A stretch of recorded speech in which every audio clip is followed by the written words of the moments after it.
में जब सिद्धांत सटीक हो जाएगा तो आप किसी भी क्षेत्र में हो आप पूज्य हो जाओगे। जो सिद्धांतहीन है वो भटकते रहते हैं, भले वो राजनीति हो कि धर्म नीति हो। जिसके सिद्धांत अटल है वो संसार में पूज्य है, और जिसके सिद्धांत डावाडोल है वो संसार से तिरस्कृत है।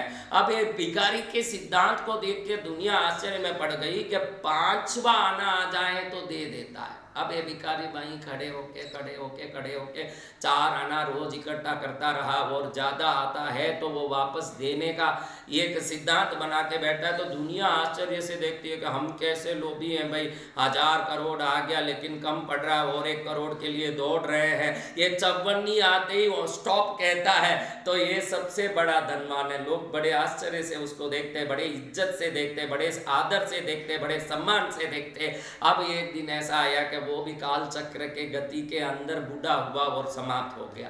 लेकिन लोगों ने मीटिंग किया कि भाई संसार में अरबोंपति में भी जो सिद्धांत नहीं होता वो सिद्धांत इस भिखारी में हुआ, तो इस भिखारी का हमको कुछ न कुछ एक सम्मान करना चाहिए।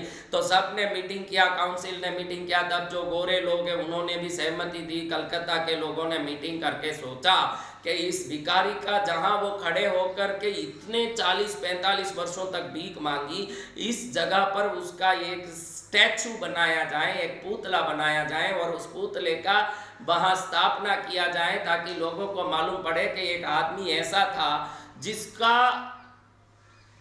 आवश्यक वस्तु आने के बाद जो आता उसको दान कर देता था, और खुद भिखारी और दुनिया को दान करने वाला बना। तो बड़ा मीटिंग के बाद, बड़े सोच समझ के बाद उस भिखारी का एक पुतला बनाया गया, और वो पुतले को वहां स्थापित करने के लिए रखा गया। लेकिन जब पुतला बनाने के लिए खड्डा खोदा गया तब की बात बड़ा आश्चर्य का हुआ।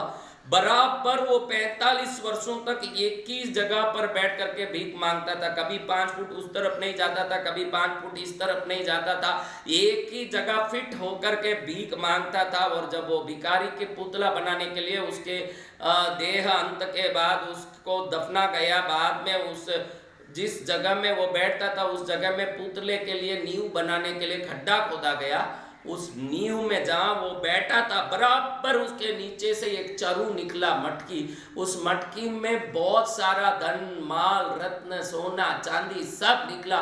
लोग आश्चर्य में पड़ गए कि 45 साल से इसके ऊपर ही बैठा रहा, ये धन के खजाने के ऊपर, और आज तक भीख ही मांगता रहा। ये और किसी की कहानी नहीं है। दुर्लभ मनुष्य शरीर पा करके उसके द्वारा मनवांछित सिद्धि पाने की ताकत देने वाले जीव ने दिमाग को पा करके, नियोकॉर्टेक्स जैसे भाग को पा करके, हर वस्तु को खींचने के आकर्षण के तरंगों को शरीर में पा करके, फिर भी लाचार, दुखी, विडंबित और परेशान मनुष्य समाज को देखता हूं तो इसी भिखारी की याद आती है जो 45 वर्ष तक धन के खजाने को ऊपर ही बैठा रहा, 54 के लिए रोज हाथ मांडता रहा। ऐसा भिखारी अगर ये संसार में कोई है तो आज हर आदमी है कि भाई मुझे ये दुख है, मुझे ये रोग है, मुझे ये परेशानी है, मुझे ये तकलीफ है, और वो कोई शोध करने नहीं जाते, किसी किताब को पढ़ने नहीं जाते, कोई अच्छी बात को सीखने नहीं जाते कि मनुष्य शरीर में ऐसा तरंग है जो रोग को मिटा सकता है, जो दुख को मिटा सकता है, गरीबी को मिटा सकता है, मनचाही चीज दे सकता है। लेकिन वो विडंबना के साथ गलियों में घूम करके भटकता रहता है। उसको देखूं तो ये भिखारियों की याद मुझे बहुत आ रही है।